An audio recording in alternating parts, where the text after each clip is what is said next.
2010 ఆ మధ్యకాలంలో క్రికెట్ని చూసే క్రికెట్ ప్రేమికులకు ఫేవరెట్ క్రికెటర్ ఎవరంటే ఎంఎస్ ధోని, యువరాజ్ సింగ్, వీరేంద్ర సెహ్వాగ్, సురేష్ రైనా, గౌతమ్ గంభీర్, హర్భజన్ సింగ్, జహీర్ ఖాన్.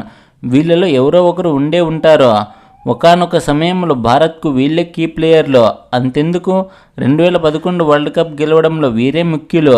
ఇలాంటి ఆటగాళ్ళు మరే దేశాల్లోనైనా ఉండింటే సకల మర్యాదలతో సాగనంపేవాళ్ళు. భారతదేశ క్రికెట్కు ఎన్నో సేవలు అందించిన వీళ్ళని సకల మర్యాదలతో కాకుండా అవమానకర రీతిలో సాగనంపింది.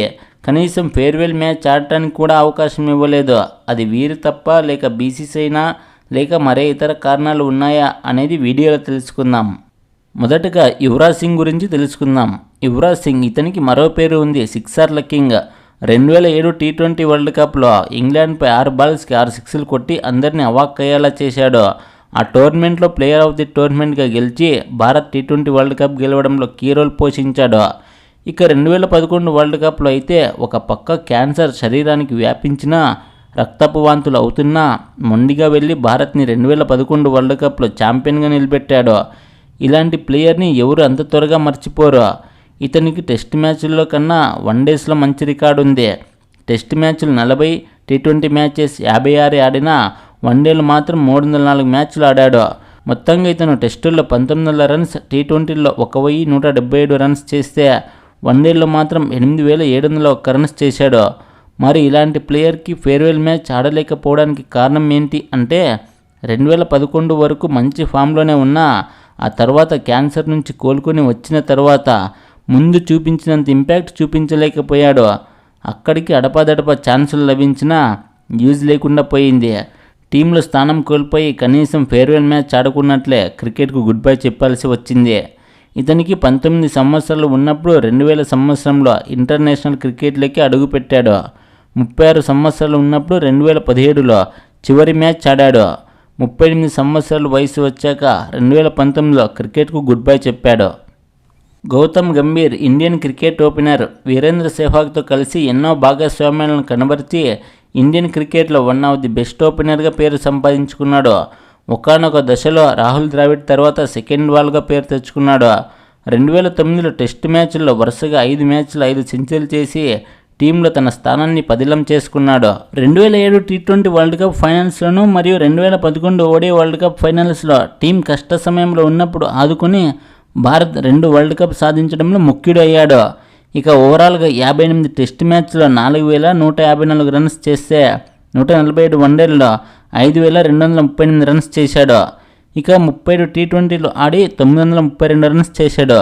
మరి ఇలాంటి ప్లేయర్ ఫేర్వెల్ మ్యాచ్ ఆడలేకపోవడానికి కారణం ఏమిటి అంటే 2007 నుండి 2012 వరకు టీంలో రెగ్యులర్ ప్లేయర్గా కొనసాగిన ఇతను 2013లో ఫామ్ కోల్పోవడం, అప్పుడే శిఖర్ ధవన్, రోహిత్ శర్మ ఓపెనర్ స్థానాన్ని భర్తీ చేసేయడంతో మళ్ళీ టీంలోకి రావడానికి ఎంత ప్రయత్నించినా కుదరలేదు.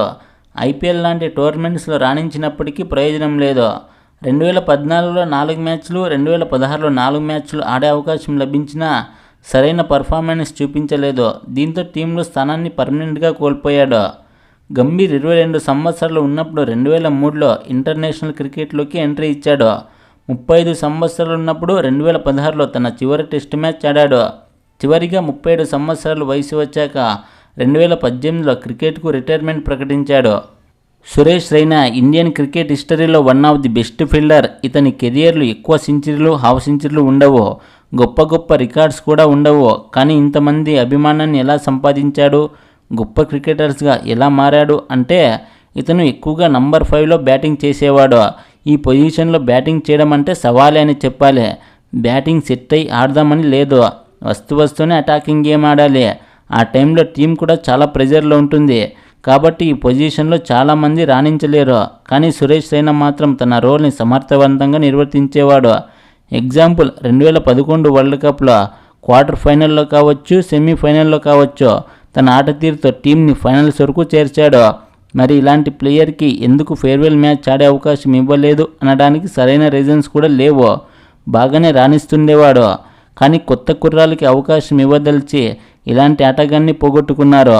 2015 వరల్డ్ కప్ తర్వాత తన ప్లేస్ని కోల్పోయాడు. టీంలోకి వస్తూ పోతూ 2018లో తన చివరి ఇంటర్నేషనల్ క్రికెట్ ఆడాడు. ఇతని కెరియర్లో 18 టెస్ట్ మ్యాచ్ల్లో 768 రన్స్, 78 టీ20 మ్యాచ్లో 1605 రన్స్ చేస్తే వన్డేల్లో మాత్రం 226 మ్యాచ్లు ఆడి 5615 రన్స్ చేశాడు. ఇతని కెరియర్ చిన్న వయసుకే స్టార్ట్ అయ్యి చిన్న వయసుకే ముగిసిపోయింది. ఇతనికి 19 సంవత్సరాలు ఉన్నప్పుడే 2005లో తన ఇంటర్నేషనల్ క్రికెట్ని స్టార్ట్ చేశాడు.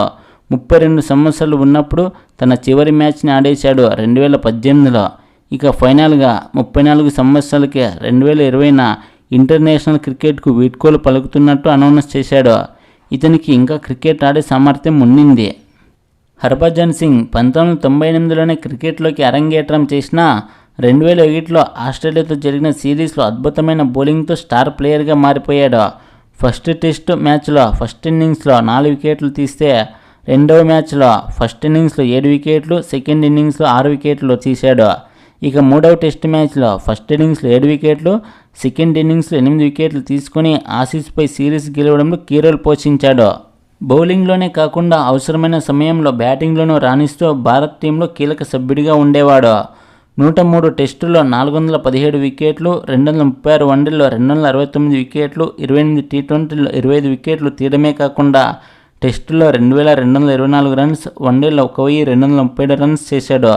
మరి ఇలాంటి ప్లేయర్ ఫేర్వెల్ మ్యాచ్ వరకు టీంలో కొనసాగలేకపోవడానికి కారణం ఏంటంటే 2011 వరల్డ్ కప్ వరకు రెగ్యులర్ ప్లేయర్గా కొనసాగిన ఇతను తర్వాత రవిచంద్రన్ అశ్విన్, హర్భజన్ను రీప్లేస్ చేస్తూ అద్భుతంగా రాణిస్తూ రావడంతో హర్భజన్ను పక్కన పెట్టక తప్పలేదు. అవకాశం కోసం చాలా ఏళ్లుగా ఎదురు చూశాడు. కానీ టీంలోకి అప్పుడప్పుడు వస్తూ 2016లో ఈఏఈపై తన చివరి మ్యాచ్ ఆడాడు. తనకు 18 సంవత్సరాలు ఉన్నప్పుడు 1998లో తొలి అవకాశం లభించింది. 36 సంవత్సరాల వయసులో అంటే 2016లో తన కెరియర్లో చివరి మ్యాచ్ ఆడాడు. 41 సంవత్సరాల వయసులో డిసెంబర్ 24, 2021లో క్రికెట్కు వీడ్కోలు పలికాడు. జహీర్ ఖాన్ జవగల్ శ్రీనాథ్ తర్వాత భారత్కు ఇంపార్టెంట్ బౌలర్గా ఉండేవాడు. 2011 వరల్డ్ కప్లో అయితే బౌలర్లకు నాయకుడిగా వ్యవహరిస్తూ బౌలింగ్ టీంని ముందుకు తీసుకెళ్లడమే కాకుండా వికెట్స్ అవసరమైన ప్రతిసారి నేనున్నానంటూ ముందుకు వచ్చేవాడు. ఇతను 92 టెస్ట్ మ్యాచ్లు, 200 వన్డేలు, 17 టీ20 మ్యాచ్లు ఆడాడు. అందులో టెస్టుల్లో 311, వన్డేలో 282, టీ20లో 17 వికెట్లు పడగొట్టాడు. ఇక యువి, జహీర్ ఖాన్ ఒకే మ్యాచ్లో ఇంటర్నేషనల్ క్రికెట్లోకి ఎంట్రీ ఇచ్చారు. అక్టోబర్ 3, 2000 సంవత్సరంలో కెన్యాపై. అప్పటికి ఇతని వయసు 22 సంవత్సరాలు. చాలా మెరుగ్గా రాణిస్తున్నప్పటికీ టీంలో ఎందుకు స్థానం కోల్పోవాల్సి వచ్చింది అంటే పదే పదే గాయాల బారిన పడటం, తిరిగి టీంలో స్థానం లభించిన ముందు చూపించినంత ఇంపాక్ట్ చూపించకపోవడం, అప్పుడప్పుడే యంగ్ క్రికెటర్స్ అయిన భువనేశ్వర్ కుమార్, మహమ్మద్ షమి లాంటి బౌలర్లు దూసుకురావడంతో టీంలో స్థానం కోల్పోయి 2012 నుండి సరైన అవకాశాలు రాక క్రికెట్కు దూరం కావాల్సి వచ్చింది. ఇతని చివరి మ్యాచ్ 36 సంవత్సరాల వయసులో 2014లో న్యూజిలాండ్పై ఆడాడు. టీంలో స్థానం సంపాదించడం కష్టమని తెలిసాక 2015 అక్టోబర్ 15న 37 సంవత్సరాల వయసులో క్రికెట్కు వీడ్కోలు పలికాడు. Daring dashing opener Virender Sehwag. ఇతన్ని ఇన్స్పిరేషన్గా తీసుకొని చాలామంది క్రికెటర్లు డేరింగ్ డాషింగ్ బ్యాటింగ్ చేయడానికి చూస్తుంటారు. కానీ ఇతనిలా మాత్రం ఎవరు ఆడలేరు. సిచ్యువేషన్ ఎలా ఉన్నా, పరిస్థితులు ఎంత కఠినంగా ఉన్నా ఇతని దూకుడు ఇతనిదే. వరుసగా 2-3 మ్యాచ్లు విఫలమైతే తర్వాత మ్యాచ్లో భయం ఉంటుంది. కానీ ఇతనిలో మాత్రం ఆ భయం ఏమాత్రం కనిపించదు. భారత్ తరపున మొదటిసారి టెస్టుల్లో 300 రన్స్ చేసిన ప్లేయర్. టెస్టుల్లో, వన్డేలు, టీ20లోనే తేడా లేకుండా ఆడేస్తుంటాడు. ఇతను 104 టెస్ట్ మ్యాచ్లు, 251 వన్డేలు, 19 టీ20 మ్యాచ్లు ఆడాడు. రన్స్ పరంగా అయితే టెస్టుల్లో 8586 పరుగులు, వన్డేలో 8273 పరుగులు చేశాడు. టీ20లో 394 రన్స్ చేశాడు. ఇతను 2011 వరల్డ్ కప్లో కూడా వైస్ కెప్టెన్గా వ్యవహరించాడు. మరి 2011లో వైస్ కెప్టెన్గా వ్యవహరించిన ఇతను 2013లోనే తన చివరి మ్యాచ్ ఆడాల్సిన అవసరం ఏమొచ్చింది అంటే 2012 నుండి ఫామ్ కోల్పోవడం, కొత్త కండిషన్స్కి అలవాటు పడకపోవడంతో తనకు 35 సంవత్సరాలకే 2013లో ఆస్ట్రేలియాపై చివరి మ్యాచ్ ఆడాల్సి వచ్చింది. 2013 తర్వాత అవకాశాలు రాలేదు. దీంతో తనకు 37 సంవత్సరాల వయసులో 2015 సంవత్సరంలో ఇంటర్నేషనల్ క్రికెట్కు రిటైర్మెంట్ ప్రకటించాడు.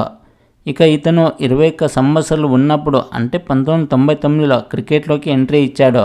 MS Dhoni the great finisher, cool కెప్టెనే కాకుండా కీపింగ్లోనూ రాణించి ప్రపంచంలోని అతి కొద్ది బెస్ట్ వికెట్స్ కీపర్లో ఒకటిగా నిలిచాడు. ఇతని కెప్టెన్సీలోనే భారత్ 3 ఐసీసీ ట్రోఫీస్ని గెలిచింది. 2007 T20 world cup, 2011 ODI world cup, 2013 champions trophy. నాయకుడికి సరైన నిర్వచనం ఇతను. భారత క్రికెట్ను ఒక స్థాయికి తీసుకుపోయిన వీరుడు. మరి ఇలాంటి వ్యక్తిని టీంలో నుంచి తీసేసే దమ్ము ఎవరికైనా ఉందా అంటే ఎవరికీ లేదు. తనకు తానుగా తప్పుకున్నాడు. ఇతనికి 23 సంవత్సరాలు ఉన్నప్పుడు 2004లో టీంలోకి ఎంట్రీ ఇచ్చాడు. 38 సంవత్సరాల వయసులో 2019 వరల్డ్ కప్లో న్యూజిలాండ్పై చివరి మ్యాచ్ ఆడాడు. ఆ తర్వాత కొన్ని రోజులకు క్రికెట్కు దూరంగా ఉంటాను అని ప్రకటించి సంవత్సరం కూడా తిరగకుండానే 2020లో ఇంటర్నేషనల్ క్రికెట్ నుంచి వైదొలుగుతున్నట్లు అనౌన్స్ చేసి అందరినీ ఆశ్చర్యపరిచాడు. ఇక ఇతను 90 టెస్ట్ మ్యాచ్ల్లో 4876 రన్స్, 98 టీ20లో 1617 రన్స్ చేస్తే వన్డేల్లో మాత్రం 350 మ్యాచ్లు ఆడి 10,773 రన్స్ చేశాడు. ఇప్పుడు నేను చెప్పిన వారిలో ఒక్క ధోనీని తప్పిస్తే మిగిలిన వారందరినీ ఒక్కోరిని ఒక్కో పేరు చెప్పి అన్యాయంగా తొలగించారు. ఫామ్ కోల్పోవడం అంటారా, అది ప్రతి ఒక్క క్రికెటర్ లైఫ్లోనూ ఉంటుంది. తర్వాత వాళ్ళే బౌన్స్ బ్యాక్ అవుతారు. దాన్ని రీజన్ చూపించి తీసేయడం అనేది చాలా పెద్ద తప్పు. ఇలాంటి లెజెండరీ క్రికెటర్స్ని వేరే దేశాల్లో ఘనంగా వీడ్కోలు పలుకుతారు. కానీ మన భారత్లో మాత్రం వీళ్ళని అవమానకర రీతిలో తొలగించారు. వీరిలో మీ ఫేవరెట్ క్రికెటర్ ఎవరో కామెంట్ చేయండి. ఈ వీడియో ఇంతసేపు చూసినందుకు మీకు చాలా థ్యాంక్స్. మీరు ఈ వీడియోకి రేటింగ్ కూడా ఇవ్వచ్చు. బాగా నచ్చినట్లయితే 5, బాగుంది అనిపిస్తే 4, పర్లేదు అనుకుంటే 3, బాగాలేదనుకుంటే 2, ది వరెస్ట్ అనుకుంటే 1 ఇవ్వండి. మీ ఒపీనియన్ని కామెంట్ ద్వారా తెలియజేయండి. మీకు నేను చెప్పిన ఎక్స్ప్లెనేషన్ నచ్చితే లైక్ చేయండి. అలాగే మరిన్ని మంచి టాపిక్స్ కోసం ఎన్ఏకే ఛానల్ని సబ్స్క్రైబ్ చేసుకోండి.